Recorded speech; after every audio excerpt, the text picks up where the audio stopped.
السلام عليكم ورحمة الله وبركاته. نحمده ونصلي على رسوله الكريم. أما بعد، فقد قال الله تبارك وتعالى في القرآن المجيد: أعوذ بالله من الشيطان الرجيم. بسم الله الرحمن الرحيم. ذلك الكتاب لا ريب فيه هدى للمتقين.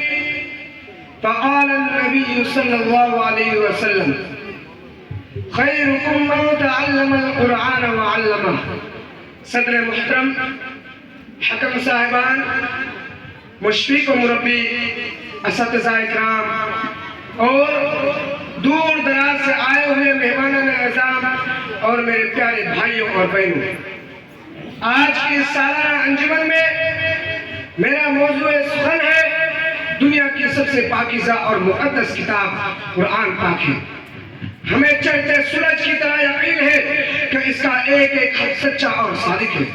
وہ قرآن پاک جس کی زبان مقدس، بیان مقدس اور جو فصاحت و بلاغت کا ڈھاکے مارتا سمندر ہے، جس کے متعلق ارشاد ربانی ہے، وہ قرآن پاک جس کے صادق اور برحق ہونے میں کوئی شک و شبہ نہیں، جس کے بارے میں محسن انسانیت حضور پاک صلی اللہ علیہ وسلم نے ارشاد فرمایا کہ تم میں سب سے بہتر وہ شخص ہے جو قرآن کو سیکھے اور سکھائے۔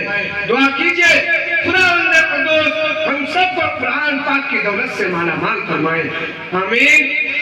نوجوان دوستو، قرآن پاک رب ذوالجلال کی طرف سے عطا کردہ وہ حسین تحفہ ہے کہ جس نے 23 برس کی قلیل مدت میں پورے عالم میں وہ انقلاب برپا کر دیا کہ بڑے سے بڑے فصحاء، بلغاء، ادباء اور شعراء حیران و سرزر رہ گئے، جس کی آیتوں کو سن کر پتھر دل موم ہو گئے۔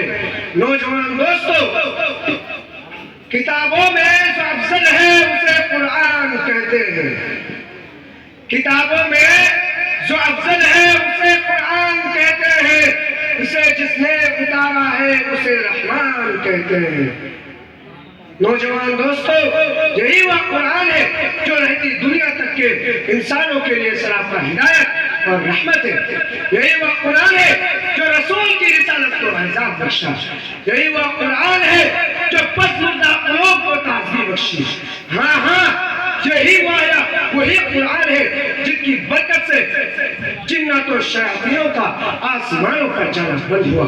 یہی وہ قرآن ہے جس کی بدولت محبوب حقیقی کی رضا نصیب ہوتی ہے۔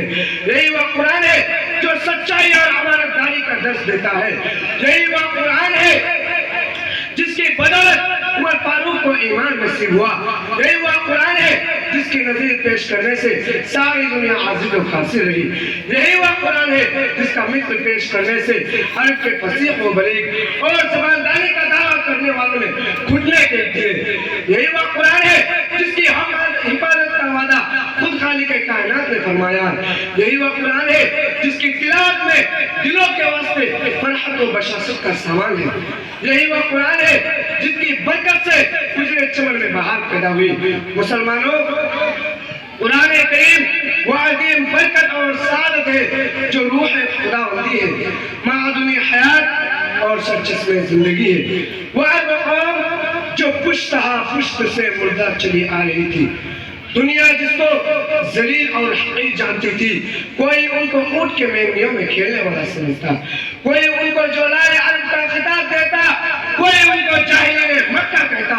لیکن جب قرآن آیا تو جن کا نام جولا عرب تھا صحابہ اکرام ہو گیا، جن کو نفرت سے یاد کیا جاتا تھا ان کو رضی اللہ عنہم اور عنہم کا اعجاز ملا۔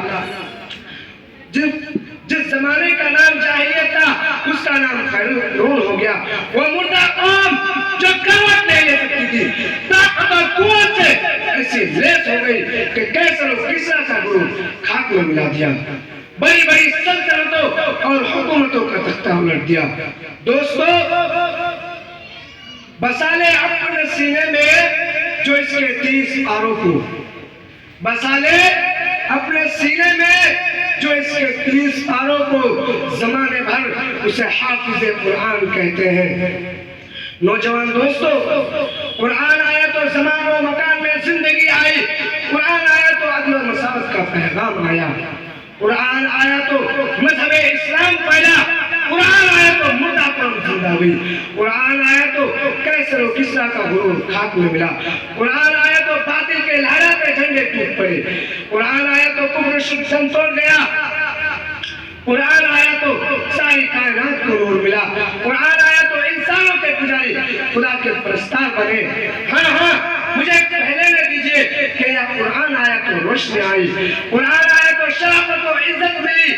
نوجوان دوستو، اگر ہم ماضی کی طرح حال و مستقبل کو روشن اور تابناک بنانا چاہتے ہیں تو قرآن پاک سے وابستہ ہونا ہوگا، اسے سینے سے لگانا ہوگا۔ اگر ہم چاہتے ہیں کہ دنیا کے ساتھ ساتھ ہمارے آخرت بھی سمر جائے تو اس کی تعلیمات پر عمل کرنا ہوگا۔ نوجوان دوستو، خدا نہ خواستہ آج ہم نے اپنے بچوں کو 2 پیسے کی لالچ میں دین سے دور رکھا اور ہماری نظر اخروی نعمتوں کے بجائے دنیاوی ڈگریوں پر رہی، تو یاد رکھیں خدا کے یہاں جواب دینا ہوگا۔ اسی پر میں اپنی تقریر کو ختم کرتا ہوں۔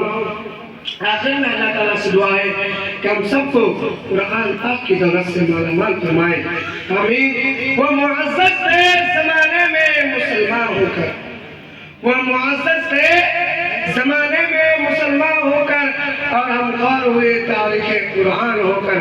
السلام علیکم۔